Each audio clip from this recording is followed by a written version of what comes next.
Queridos hermanos y amigos que nos ven a través de estas redes sociales, queremos dar la bienvenida a este estudio de hoy. Vamos a estar estudiando hoy acerca de la expiación humana.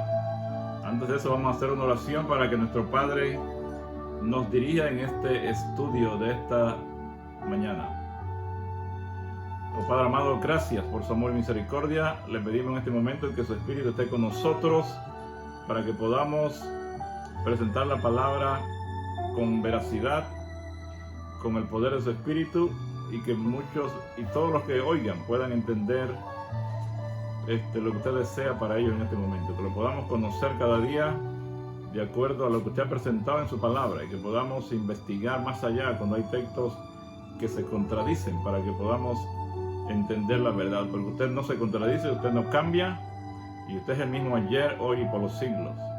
Gracias por su Hijo que vino a mostrar cómo es su carácter realmente. En el nombre de su Hijo amado se lo pedimos y rogamos todo. Amén.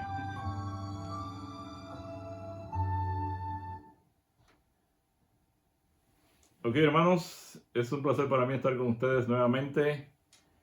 Vamos a estar siguiendo con los temas que estamos presentando acerca de la expiación, donde hemos estado presentando pues cómo es que realmente somos limpiados, cómo llegamos nuevamente a estar en acuerdo con Dios, cómo podemos, después de que el hombre pecó, cómo puede restaurar esa conexión con el Padre Celestial. Y es de vital importancia que nosotros podamos entender lo que sucedió en la cruz, por qué fue necesario que el Hijo de Dios viniera, por qué fue necesario que Él muriera en la cruz. ¿Fue Dios el que lo requirió? ¿Fueron los hombres que lo causaron? ¿Fue Satanás el que exigía esto? ¿Qué fue realmente? Porque entre veces tenemos unas ideas que no son de acuerdo a la palabra, y por no investigar y por seguir lo que la mayoría dice, obviamente que no podemos entender esto, porque hay una contradicción total cuando nosotros no entendemos. Entonces se pone a imaginar, ¿será que Dios es tan tiránico que requiere que su Hijo muera para Él poder perdonar? Imagínense, alguien que tuviera esa mentalidad que no puedo perdonar a alguien si mi hijo no muere, para que pague eso. Eso es algo terrible, hermano, que nosotros tengamos unas ideas contrarias al carácter de Dios. Cuando nosotros tenemos ideas contrarias al carácter de Dios, que son falsas, estamos adorando a un Dios falso. Es como adorar a un ídolo, porque al Dios verdadero, con sus características como Él lo ha mostrado a través de su Hijo, si usted está adorando a otro Dios que no tiene esas características, entonces usted está adorando a un Dios falso, está transgrediendo un mandamiento. No tendrás dioses ajenos delante de mí. Y además estamos transgrediendo otro mandamiento: no levantarás falso testimonio contra tu prójimo, y en este caso contra Dios mismo, porque si Él no es así como nosotros nos imaginamos y así lo predicamos nosotros, entonces estamos levantándole un falso testimonio sin darnos cuenta. Obviamente que todo esto sucede sin que usted se dé cuenta, porque usted piensa que eso es lo que es así porque se le ha enseñado eso. Pero eso no concuerda con lo que el Hijo vino a mostrar aquí. El Hijo mostró que, Mateo 5, cuando Él está hablando del sermón del monte, Él dice que si usted se enoja locamente con su hermano, ya es como si lo hubiera matado. ¿Qué no quiere decir con eso? Que el Padre y Él, ni en pensamiento, se han enojado con la raza humana, han tenido odio contra la raza humana, o nada parecido. Porque si ellos hubieran tenido ese sentimiento de odio hacia la raza humana, o que estuvieran enojados con la raza humana por haber pecado, entonces ellos también estarían ya matando, porque para Dios solo el pensamiento de algo así es como si usted ya lo hubiera ejecutado. Así que imagínense, ni en pensamiento nuestro Padre Celestial ha transgredido ese mandamiento, así como Él nos dice a nosotros que no lo hagamos, Él mucho menos lo va a hacer. Nada más con esto es suficiente para que usted se dé cuenta que Dios no puede haber estado matando gente, porque eso iría en contra de su misma enseñanza, de lo que el Hijo vino a mostrar, y solo, aunque fuera en pensamiento que lo hubiera pensado, ya estaría quebrantando la ley, porque la ley es espiritual y no puede uno ser inocente, vamos a decir, si no comete la acción, pero lo está pensando. Eso para Dios es lo mismo. Porque si tuviera chance, lo haría. La mayoría de la gente no hace las cosas malas, no porque no quiera, sino porque tiene consecuencias.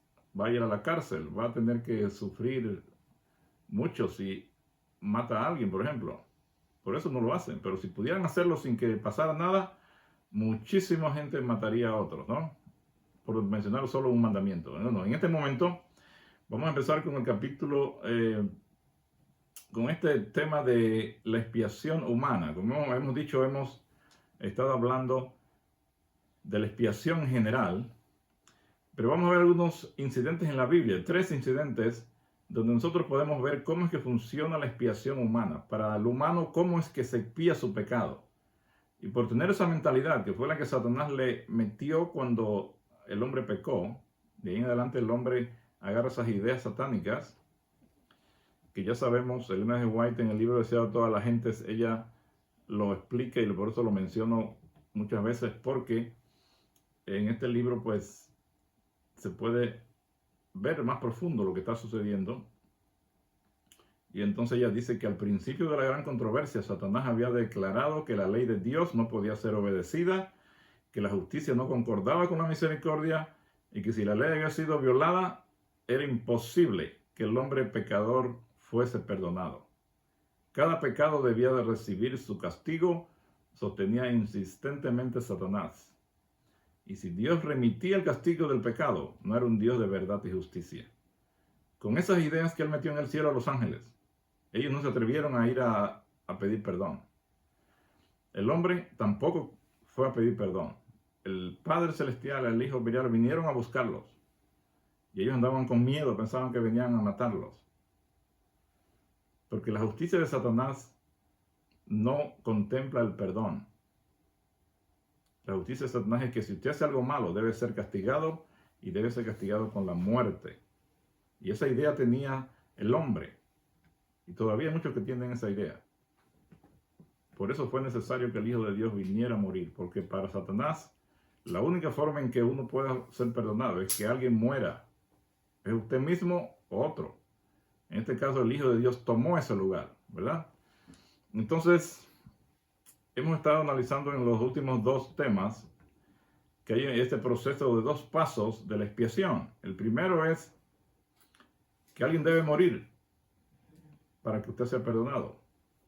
Y ya después que usted muere, o la persona que está pagando, entonces usted ya se siente libre para ir a buscar el perdón y creer que Dios lo ha perdonado. Eso lo mencionamos en el tema acerca de las serpientes en el desierto, acerca de la roca, cuando Moisés al principio de los 40 años golpeó la roca, significaba matar a Yeshua, que es la roca, para que ellos creyeran que eran perdonados.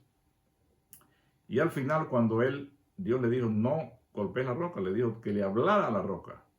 Y ese es el proceso de 2 pasos. Dios permite que, para sacarnos de esa situación en la que estamos, con esa mentalidad equivocada de que alguien debe morir, Él muere y se representó por el golpe en la roca. Pero luego, cuando ya usted conoce esto y se puede salir de esa mentalidad porque ya se satisfizo lo que usted cree que debe pasar antes de que sea perdonado, entonces el segundo paso es que usted le hable a la roca. No necesitamos que alguien siga muriendo para que Dios nos perdone. Solo con hablarle, con pedirle, Padre, perdóname. Él está listo para perdonar. Y aún antes de esto, si el hombre hubiera creído que Dios perdonaba, nadie hubiera tenido que morir. Si Adán se hubiera arrepentido y hubiera ido, Padre, perdóname, y a Eva también, perdónanos, Satanás nos engañó, no quisimos hacerlo, queremos volver a estar en conexión contigo, el Padre los hubiera perdonado, sin necesidad de que el Hijo viniera a morir. ¿Ok, hermanos? Así que el sacrificio de Yeshua en la cruz es la satisfacción de la justicia humana y nos abre la puerta a creer en el verdadero carácter de Dios. O sea, por eso Él tiene que venir, para satisfacer la creencia humana de justicia de que alguien tiene que morir. Y cuando eso sucede, entonces ya usted ahora puede creer en él. Eso no era necesario. Pero debido a que el hombre fue engañado por Satanás y le hizo creer en estas ideas falsas, ahora el hombre cree que si no hay muerte, no hay perdón. Así que una vez que entendemos este principio, podemos comenzar a descifrar varias historias del Antiguo Testamento donde se presentan a Dios como alguien que exige la muerte, que la realidad realmente es muy diferente. Y vamos a ver 3 historias rápidamente para que podamos entender por encima. Posible en otra ocasión podamos ir más profundo, pero aquí ahora vemos aquí en la situación cuando Israel ya estaba por entrar a Canaán, y entonces estaban en Sitín, en el valle de Sitín. Entonces dice, moraba Israel en Sitín, y el pueblo empezó a fornicar con las hijas de Moab, las cuales invitaban al pueblo a los sacrificios de sus dioses. Y el pueblo comió y se inclinó a sus dioses. Y acudió el pueblo a Balpeor, y el furor de Yahweh se encendió contra Israel. Y Yahweh dijo a Moisés, toma a todos los príncipes del pueblo y ahórcalos ante Yahweh, delante del sol, y el ardor de la ira de Yahweh se apartará de Israel. Entonces Moisés dijo a los jueces de Israel, matad cada uno de aquellos de los vuestros que se han juntado con Baal Peor. Números 25, 1 al 5. Así que nosotros vemos aquí que Israel fue seducido por Balaam, este profeta que se dejó vender, ¿verdad?, por los regalos que el rey de Moab le dio. Y entonces, ¿qué hizo? Desviados por su propia codicia, él vio que no pudo maldecir al pueblo de Israel, porque nuestro padre lo protegía, y cada vez que quería decir algo malo, le salía algo bueno, y no pudo, ¿verdad? Entonces, pero él sabía cómo poder lograr su propósito, y le dijo al rey Balac, mira, no pude hacerlo, pero yo sé una forma cómo se podría hacer. Invítenlos a tomar a una fiesta donde haya vino, la gente pues se va a entorpecer, por eso no debemos estar tomando nada que tenga alcohol, porque cuando usted toma alcohol, usted queda con todas sus facultades mentales disminuidas, sus parámetros de lo que es bueno y malo bajan de una vez, y usted queda a expensas más fácil del enemigo, ¿no? Entonces, ¿qué pasó? Ellos se fueron allá, empezaron a tomar, se emborracharon allí y empezaron a adorar a estos dioses paganos. ¿Qué pasa cuando usted empieza a adorar a un dios pagano? Esto impide que la bendición de Dios lo siga cubriendo, y usted queda bajo el control de Satanás ahora. Si usted está adorando a un Dios, si usted se aparta del Dios verdadero y se va con un Dios falso, Dios no puede seguirlo protegiendo. Y eso fue lo que pasó aquí. El apóstol Pablo hace referencia a este evento en 1 Corintios 10:8, y él dice, no cometamos inmoralidad sexual como algunos lo hicieron, por lo que en un solo día perecieron 23,000, ¿verdad? Los israelitas habían abandonado los mandamientos de Dios, se postraron en adoración a otros dioses y participaron en su inmoralidad sexual. Israel no ignoraba las acciones que estaban realizando. Ellos sabían bien lo que, desde ellos se dieron cuenta que habían pecado. Apenas terminó todo eso, ellos se dieron cuenta que habían hecho mal. Recordaron los juicios que cayeron allá en el becerro de oro. Así que Dios le había advertido a Israel que permaneciera cerca de él, que anduviera en sus mandamientos y estatutos para que estuvieran fuera del peligro.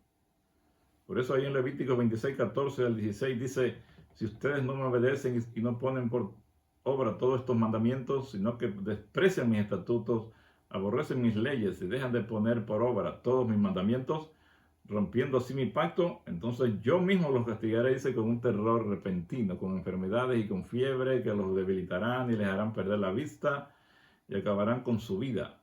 En vano sembrarán su semilla, porque se lo comerán sus enemigos.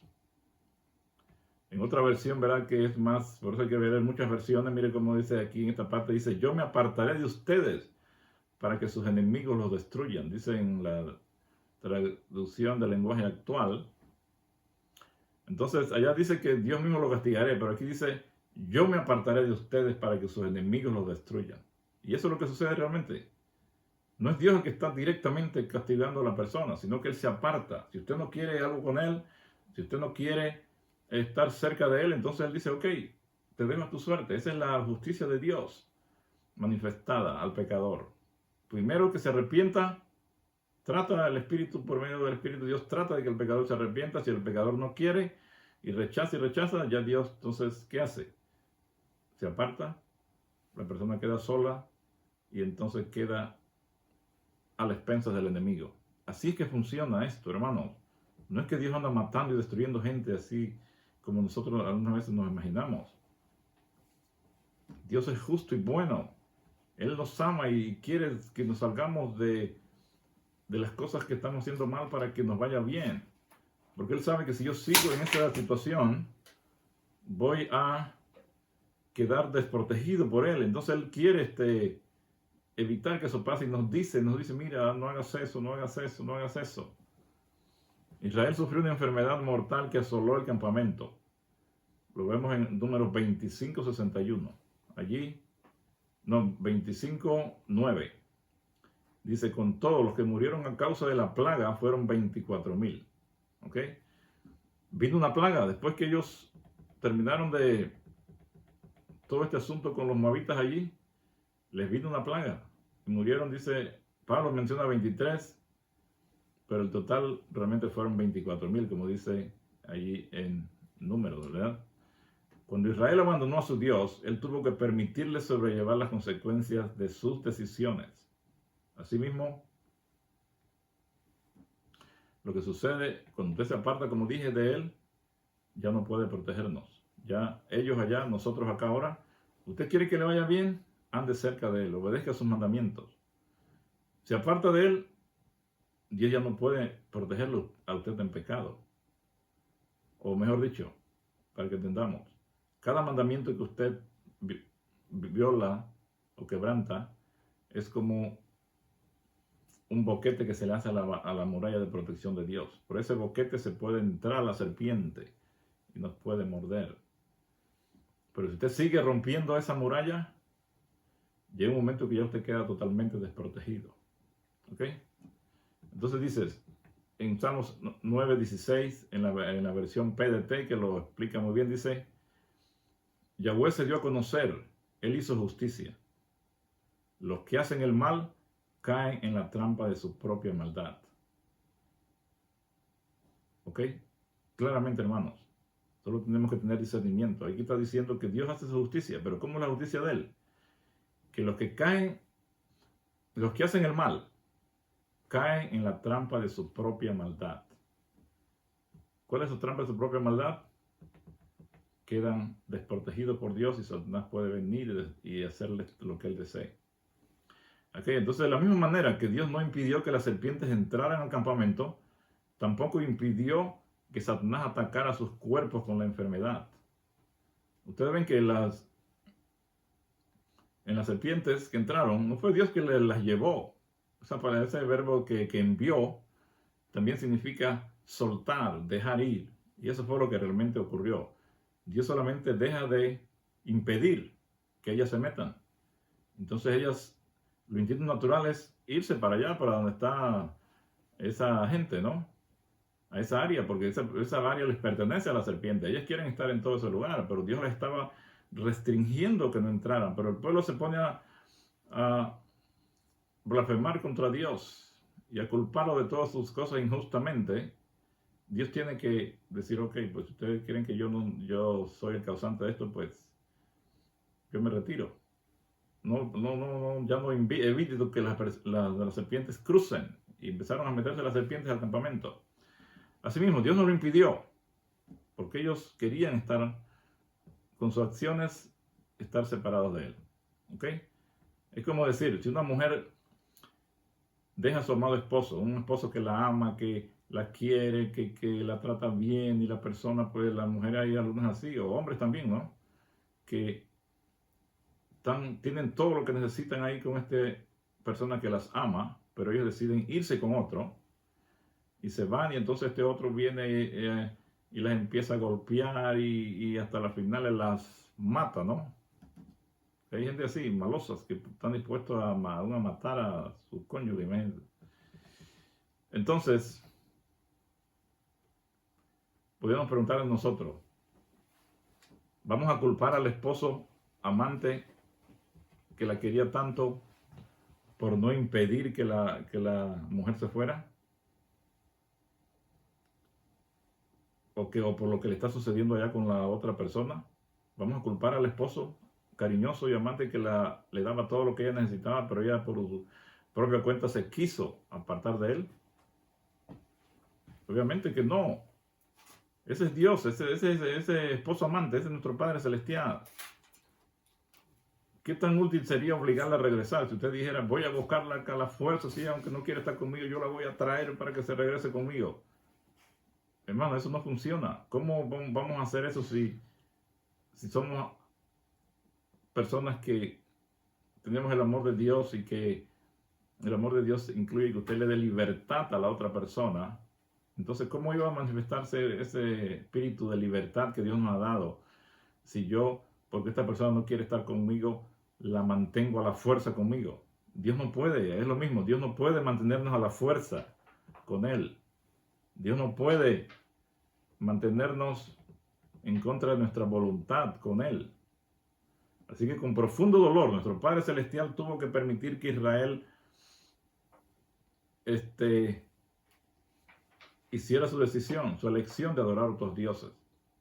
Dioses inventados por Satanás.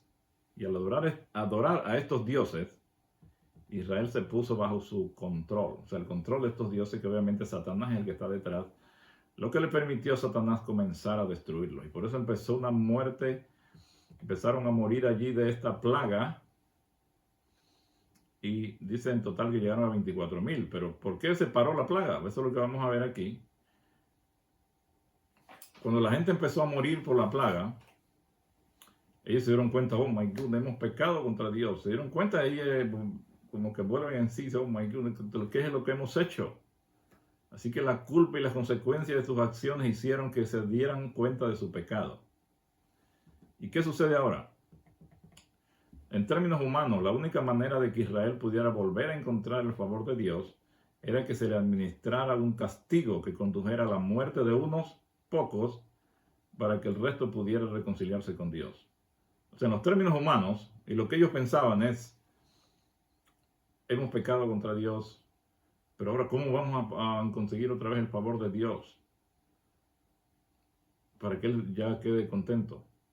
Entonces ellos pensaban, no, alguien tiene que morir, algunos tienen que morir, porque es la única forma que Él se apacigüe con nosotros.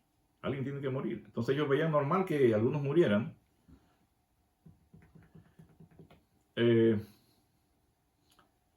Así que para satisfacer la justicia del pueblo, no la de Dios, no la de él, ¿verdad? Dios le dijo a Moisés lo siguiente, en Números 25:5.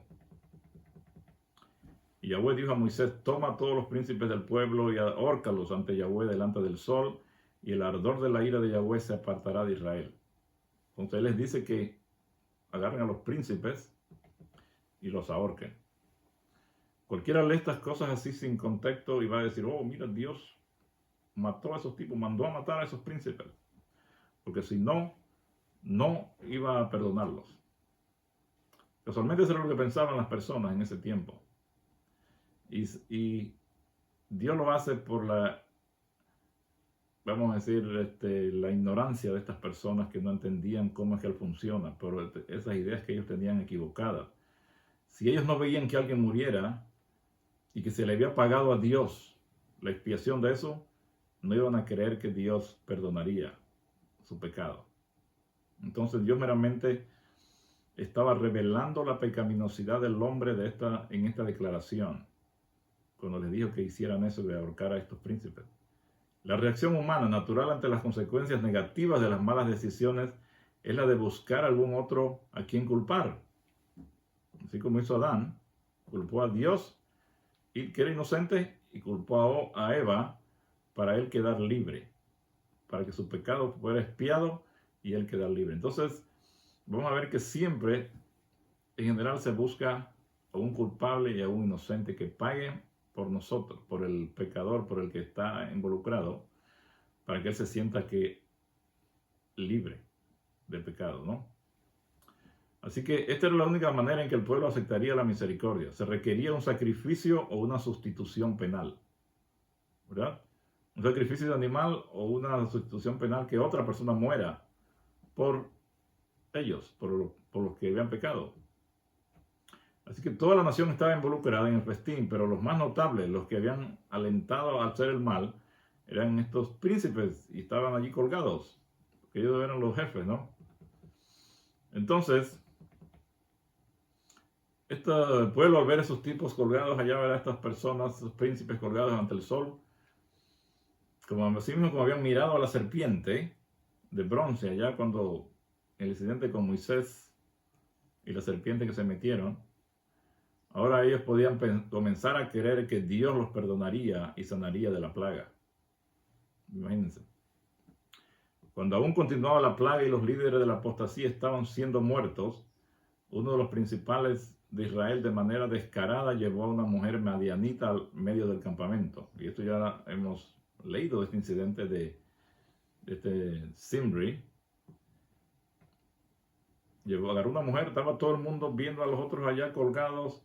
Había una conmoción total ahí de lo que había pasado, y este hombre descaradamente agarra a esta mujer madianita y la mete a su tienda con el deseo de tener relaciones con ella, sin importarle todo lo que estaba pasando. Imagínense, esa actitud tan temeraria y descarada de esta persona, ¿no? Entonces, mientras el resto de Israel lloraba y se arrepentía de sus pecados, el líder de la tribu de Simeón, alevosamente osó atraer a esta mujer extranjera al campamento para cometer inmoralidad sexual con ella. Aunque muchos en el campamento habían pecado, el accionar de este hombre proporcionó un pararrayos donde se manifestaría la justicia humana. O sea, lo vieron como lo máximo ya de descaro de esta persona, de traer la mujer ahí, porque los otros lo habían hecho allá en el campo de los moabitas, pero este la trajo a su propio tienda, ¿no? Imagínense. Ese Zimri, que se llamaba este personaje, de Simeón, de la tribu de Simeón, se convirtió en el portador de pecado, no solo para sí mismo, sino para toda la nación. Porque él fue el que cometió lo más extremoso, ¿no? Entonces, ¿qué hizo Finés, el hijo de Eleazar? Dice que se levantó en medio de la congregación y tomó una lanza en su mano y fue tras el varón de Israel a la tienda y los alcanzó a ambos, y dice que los cruzó, ¿verdad?, con la lanza y los mató. Y cesó la mortandad de los hijos de Israel y murieron de aquella mortandad 24,000. Esta mortandad era una enfermedad, como cuando le da algo virulento a alguien, parecido a lo del COVID, ¿no? Que de paso fue una invención humana para matar gente innecesariamente. Pero aquí entonces la gente estaba muriendo por esa plaga. Pero cuando este Finés mata a los dos, paró la plaga. ¿Ok? Vamos a analizar esto aquí rápidamente porque el tiempo es breve. Cuando Finés vio las acciones descaradas de Zimri, despertó su sentido de justicia humana, de la justicia humana, no la de Dios. Dios no requiere que nadie esté muriendo por el pecado. Si Dios fuera así que requiere eso, entonces Él lo hubiera requerido allá y lo hubiera requerido ahora. Y usted tendría libertad de cada vez que usted ve a alguien haciendo malo, ir allá y matarlo. ¿Piensa que eso está bien? Dios no cambia. Él debía ser el mismo allá en el pasado y el mismo ahora. Pero ¿por qué sucede esta cosa? De que cuando el Finés mata a Zimri a la mujer, ya la plaga se termina. ¿Por qué? Porque de acuerdo a la justicia humana, ya el pecado había sido expiado por esta persona. Toman el caso más extremoso, lo matan y ahora ellos piensan que ya Dios, ya mataron al culpable, ya ahora Él nos puede perdonar. Y entonces, cuando ellos, como ellos están arrepentidos de la cosa, pero creen que tiene que pasar eso primero, de que alguien muere, entonces ven que ya la persona muere, ya ellos entonces ahora sí creen que Dios lo van a perdonar y ahora le piden a Dios y entonces obviamente Dios los perdona. Pero todo esto sucede por las ideas equivocadas que ellos tenían de la expiación.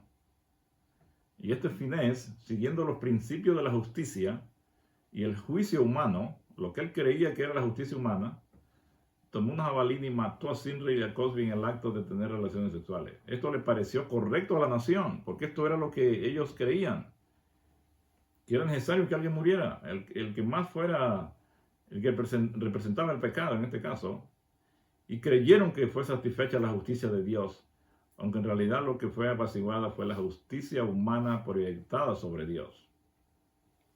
Esto es interesante, hermano, que nosotros podamos entender esto, porque si no, vamos a estar echándole la culpa a Dios de que mató y mandó a matar y todas estas cosas, cuando eso totalmente es falso, hermano. El Hijo nos muestra cómo es Dios realmente.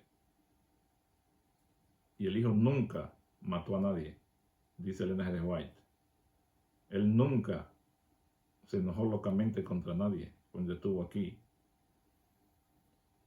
Ni castigó, ni cuando aquella vez que entró al templo y levantó el látigo, él nunca, no fue para castigar a la gente, él nunca le pegó a nadie con ese látigo. Solamente el celo de la casa de él, porque la estaban volviendo un mercado, ¿no? Eso lo llenó, ¿verdad? Ese celo espiritual. El celo por la causa de Dios, pero eso no lo motivó a que matara a alguien o que castigara a alguien físicamente.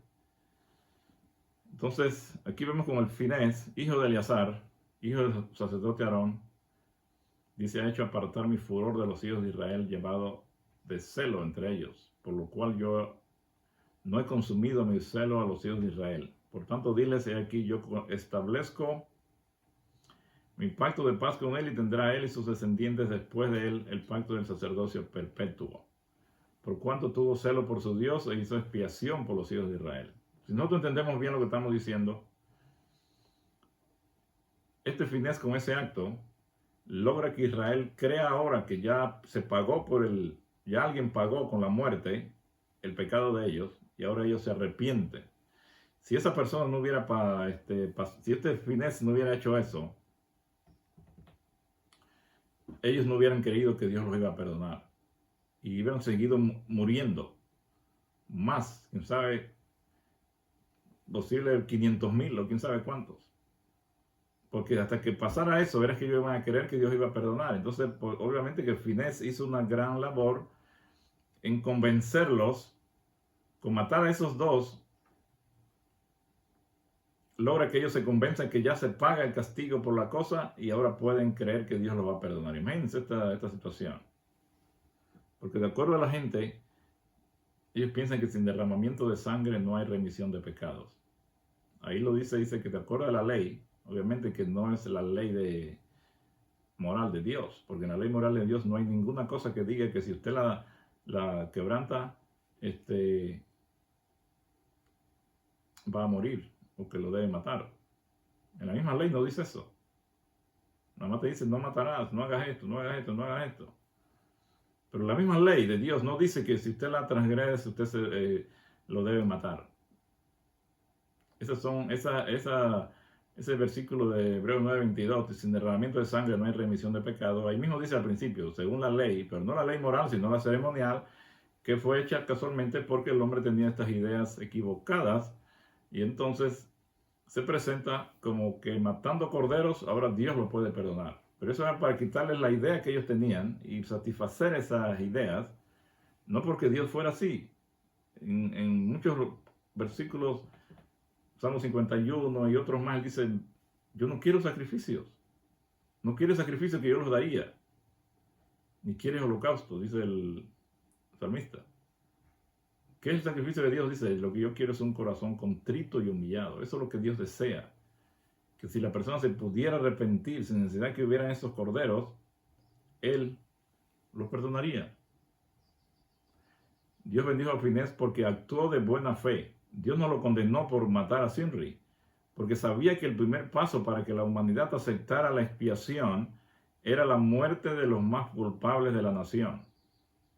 Él sabía que si eso no pasaba, iban a seguir muriendo. Como dije, si Finés no hubiera hecho lo que hizo, Israel habría permanecido bajo la percibida condenación de Dios, tal como ellos la entendían. No habrían podido creer que Dios los perdonaría. Dios no puede obligar a alguien que crea en su perdón. Si una persona no quiere, por cualquier razón que sea, creer que Dios lo perdona, Dios no la podrá perdonar. Esperamos que podamos entender esto, hermano. Eso es de vital importancia. Si ellos no veían que alguien pagaba con muerte, ellos no iban a creer que Dios los perdonaría. ¿Y qué pasa si ellos no creen que Dios los perdonaría? Entonces Dios no los puede perdonar. Porque Dios no puede hacer algo que usted no cree. Por eso es que tenemos que tener fe para acercarnos a Él. Si usted no cree que Él lo va a perdonar, entonces usted no va a sentir ninguna satisfacción de perdón. Porque Dios no puede hacer algo por usted que usted no cree. ¿Entendemos, hermanos? Nuestro Padre nos da libre albedrío. Si yo no quiero creer que Él perdona, entonces yo me voy a morir en mis delitos y pecados. Porque Él no puede ya hacer nada. Él no me puede obligar a mí a que yo crea que Él perdona. ¿Entienden, hermanos?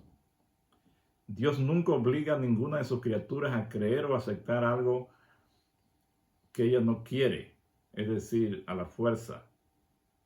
Por lo tanto, la plaga habría continuado hasta que la mayoría del campamento hubiera perecido. Imagínense, si ese Finés no viene y mata a esta persona para satisfacer la justicia humana del pueblo, ellos hubieran seguido sin creer que Dios perdonaba.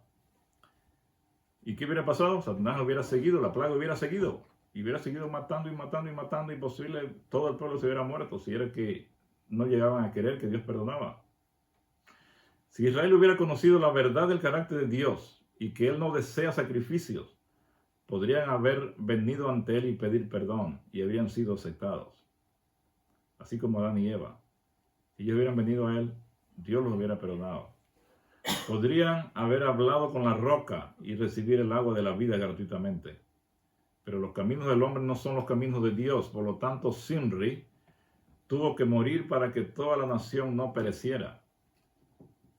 La razón por la que Dios le dijo a Moisés que colgara a los ofensores ante el pueblo es porque así es el proceso de la expiación humana. Al expresar estas palabras a Moisés, Dios solo estaba revelando lo que muchos en Israel estaban pensando. Eso es lo que yo quiero, que alguien muera. Eso es lo que yo espero, que alguien pague. Cuando esta persona pague, entonces ya yo voy a creer que Dios me va a perdonar de mi culpa. Aquí rápidamente veamos otro incidente cuando David, en el tiempo de David, hubo 3 años consecutivos en Israel que no había agua, había una sequía total, había hambre y no sabían qué era. Entonces, por esta causa Saúl y por aquella, cuando David fue y le consultó a Yahweh qué era lo que sucedía, entonces el profeta le dijo, es por causa de Saúl y por aquella casa de sangre, por cuanto mató a los gabaonitas. ¿Qué le había pasado?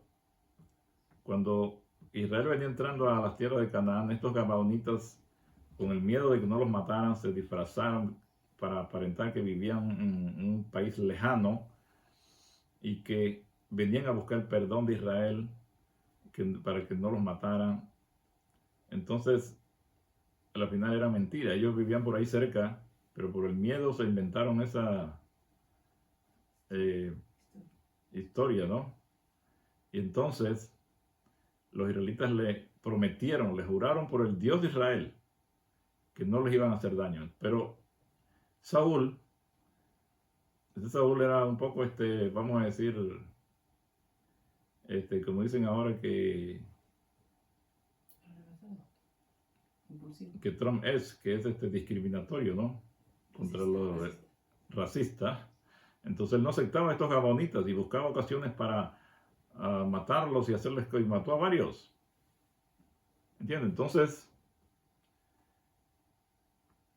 debido a que habían jurado en el nombre de Yahweh que no les iban a hacer nada y Saúl estaba violando esa promesa que ellos habían hecho, entonces no caía el agua y había hambre. Dijo pues David a los gabaonitas: ¿qué haré por vosotros, o qué satisfacción os daré para que bendigáis la heredad de Yahweh? Y los gabaonitas le respondieron: no tenemos nosotros querella sobre plata ni sobre oro con Saúl. Bueno, en resumen, ellos le dijeron: mira, quiero que maten a 7 hombres, denos a 7 varones de los hijos de la familia de Saúl, para que los ahorquemos delante de Yahweh en Gabas de Saúl. Y David tuvo que aceptarlo. ¿Por qué? Porque si no lo hacían, el pueblo que estaba viendo todas las cosas y había visto esto, ellos sabían que Israel había obrado mal y Saúl había hecho mal, pero Saúl no se daba cuenta él mismo. Y el pueblo sabía que había un pecado allí que temía, que estaba pendiente, que Dios no estaba contento con eso, porque habían jurado en su nombre. Entonces, ¿qué sucede cuando ellos creen que están en pecado y que Dios no perdona? Satanás tiene acceso para causar el mal en nosotros. Y eso es lo que estaba pasando. Satanás tenía acceso a Israel y estaba causándole esta hambruna. No era Dios que estaba causando la hambruna, pero debido a las ideas del pueblo de que ellos sabían que Saúl había hecho eso y nadie había pagado por eso. Entonces, ahora que por eso Dios le manda a decir: mira, que hagan eso que ellos quieren y lo que ellos digan está bien. Cuando la gente vea eso que se ha pagado, entonces van a querer: ahora ya se pagó la deuda y ahora Dios nos va a mandar la lluvia, ahora Dios nos va a dar el pan nuevamente. Así que miren cómo es el sistema de justicia humano, cómo estos incidentes de la Biblia nos muestran cómo es que Dios funciona, cómo es que los hombres funcionan. Si entendemos todas estas cosas, vamos a poder descifrar todos estos misterios de estas historias que la gente usa para decir que Dios mata y Dios destruye, porque miren este incidente, mira acá en el diluvio, mira acá en Sodoma. Todo eso tiene explicación, hermanos, cuando usted entiende la clase de justicia humana y cómo Dios tiene que lidiar con esto para poder bendecirnos, poder ayudar al pueblo, a la mayoría, ¿no? En este caso. Esos 7 hijos de Saúl, ellos eran inocentes. Ellos no habían hecho nada. Pero ¿por qué pagan? Porque esa es la justicia de Satanás. Que pague un inocente y que paguen los culpables. O el culpable. Cuando esas dos cosas pagan, entonces ya la persona se siente contenta. Porque de acuerdo a Satanás, esa es la justicia que debe pasar. Entonces, cuando se tomó esa acción, Israel creyó que el pecado estaba perdonado y por lo tanto la lluvia podía regresar y la sequía terminaría. 44. Este elemento de la muerte del inocente es una parte importante de la expiación humana. Podemos ver esto claramente, lo vamos a resumir aquí en la cruz. ¿Por qué ustedes creen que pusieron a un inocente y 2 culpables? Porque la idea es esa, que para pagar la deuda que se tiene del pecado necesitamos inocentes y culpables. ¿Ok? En el tiempo de los dioses paganos, los pueblos paganos, ellos le ofrecían, cuando no sabían quién era el culpable, nomás porque se imaginaban que el dios estaba enojado, le sacrificaban inocentes, niños, doncellas. Pero si obviamente conocían de alguien que hubiera hecho algo, también lo iban a matar junto. Y eso es lo que en estas historias vamos a ver, que siempre se busca un inocente, a un culpable, para que al ellos pagar, entonces ya el Dios se quede contento y ahora ya los perdone. Y eso es lo que la mente humana cree, porque Satanás le metió esas ideas. Veremos más ejemplos en el Antiguo Testamento de la necesidad que los culpables y los inocentes mueran para que se lleve a cabo la expiación humana. Más adelante vamos a ver la muerte de estos culpables colgados ante el sol en las fronteras de Canaán, y la muerte de Zimri no fue suficiente para asegurar la expiación para Israel. Por eso pasó otros incidentes más adelante que vamos a decir cuando llegue el momento en otro tema, que no fue suficiente la muerte de Zimri y la muerte de estos príncipes. tenían que morir inocentes para que el pueblo quedara totalmente libre de esa culpabilidad y pensar que ya Dios podía perdonarlos. La razón por la que Dios le dijo a Moisés que colgara a los hombres que eran líderes en la apostasía de Israel se explica en la historia de David y los gabaonitas. Sabía que esta era la única manera de asegurar el perdón en la mente de la gente, así que les expresó sus pensamientos. Es el primer paso en el proceso de 2 pasos de la expiación. La muerte de estos hombres no refleja el carácter de Dios, sino más bien el carácter del hombre y lo que él piensa de Dios. ¿Ok, hermanos? A permitir Dios que esta gente muriera no es que él quería eso, sino que si no lo hacía, él sabía que si estas personas de Israel no veían que alguien pagaba la culpa, no iban a creer que él perdonaba. Y si ellos no querían eso, Satanás iba a seguir destruyendo. Asimismo, la serpiente es esa. Si usted no creía que esa serpiente que estaba allí, que representaba al Hijo de Dios, lo espiaba, si usted no creía eso, iba a seguir muriendo cuando una culebra lo picaba, ¿no? La muerte de estos hombres no refleja el carácter de Dios, sino más bien el carácter del hombre y lo que él piensa de Dios. Este principio lo vemos una y otra vez en el Antiguo Testamento. Lo vemos en el último incidente que vamos a mencionar, en el becerro de oro, cuando allí vemos que Moisés desciende del monte y luego llega acá y ve a toda esa gente adorando. Y entonces él dice, no, esta cosa no se puede quedar así. Y manda que todos allí, quienes quieren levantarse contra mí para ir a matar a estos que han hecho esta cosa, ¿no? Y ahí pues, ¿qué pasó allí entonces? Israel se impacientó porque Moisés estaba ya por 40 días, casi 40 noches, y entonces empezaron a adorar este becerro de oro. Cuando Moisés regresó, el pueblo sintió su culpa, que se habían apartado. Cuando llega ahí, ellos reconocen, oh my goodness, ¿qué hemos estado haciendo? Entonces ellos sabían que necesitaban un sacrificio para poder alcanzar el perdón de Dios. Esa era su idea, ¿no? Y Moisés por eso dijo, ¿quién está por Jehová? Júntese conmigo. Y se juntaron con él todos los hijos de Leví. Y fueron allá y mataron en ese día, mataron como a 3,000 hombres, imagínense. Una vez que estos principales perpetradores fueron muertos, Moisés podía ahora buscar la expiación para el pecado de la nación. ¿Ok? Primero se mata a los culpables. ¿Y qué hace Moisés? Les dice, consagraos hoy al Señor, pues cada uno ha estado en contra de su hijo y en contra de su hermano para que hoy Él os dé una bendición. Y sucedió que el día siguiente Moisés le dijo al pueblo que iba a subir allá a Yahweh. ¿Para qué? Dice, yo voy a subir al Señor, quizás pueda hacer expiación por vuestro pecado. Ya se habían matado a los culpables, ahora Él va como inocente a presentarse delante de Dios. ¿Y qué le dice a Dios? Aunque los más culpables de la apostasía habían sido sacrificados, pero la expiación no estaba completa porque falta el inocente. La necesidad de sangre inocente persistía. Entonces, ¿qué le dijo Moisés a Dios? Te ruego por este pueblo que cometió este gran pecado, porque se hicieron dioses de oro, que perdones ahora su pecado. Y si no, ráeme ahora de tu libro que has escrito. Moisés, ahora el inocente, le está diciendo a Dios, mira, si es necesario, yo que soy inocente, mátame a mí, para que ya se cumpla lo que creemos que debe ser de acuerdo a lo humano, y que tú nos perdones. Pero Moisés, obviamente, el Padre, obviamente, él no necesita que nadie esté haciendo eso, morir por él, por el pecado. Mientras Moisés piensa en el pecado cometido por Israel, duda sobre si Dios podrá perdonarlos.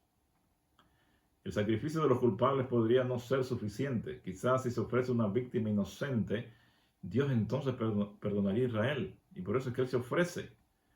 Moisés se ofrece como ofrenda inocente para completar el requisito de la sustitución penal. Así como Adán, que necesitaba que Eva y Dios, el culpable y el inocente, para que Dios lo pudiera perdonar. Esto se llama sustitución penal. Eso es lo que la mayoría de las iglesias evangélicas creen. Así que desde un punto de vista humano, este es un sorprendente acto de amor por parte de Moisés. Revela el amor abnegado de su Salvador. Sin embargo, esta ofrenda está dentro de la frontera donde está el golpear la roca. Es el primer paso en el proceso de expiación. Este primer paso contiene dos elementos: la muerte del más culpable junto con la muerte del inocente. Obviamente que Dios no aceptó esa oferta de Moisés porque eso no traería la expiación que el pueblo deseaba.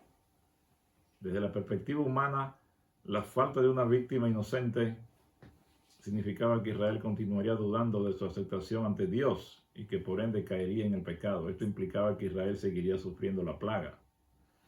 Así que Dios no le hace caso a Moisés en este caso, y si se hubiera sacrificado a una víctima inocente por Israel, podría haber creído que Dios los había perdonado y la plaga se había detenido. 51. Como hemos visto en el capítulo anterior, o sea, en estos temas que hemos visto anteriormente, el deseo de matar es una manifestación de la enemistad humana contra el Hijo de Dios y contra la mujer que condujo a Adán a comer el fruto. El deseo de dar muerte al culpable es una expresión de la venganza satánica, y el deseo de dar muerte al inocente es una revelación del deseo de Satanás desde el principio de matar al Hijo de Dios.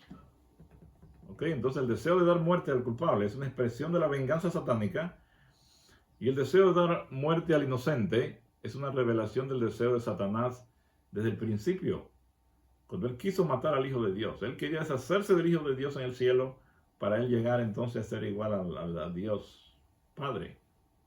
Estos dos principios, el matar al culpable y al inocente, están contenidos en las historias de la Biblia y son manifestaciones de la semilla original encontrada en Génesis 3:12, donde la mujer que me diste, culpando a Dios y a la mujer, al culpable y al inocente.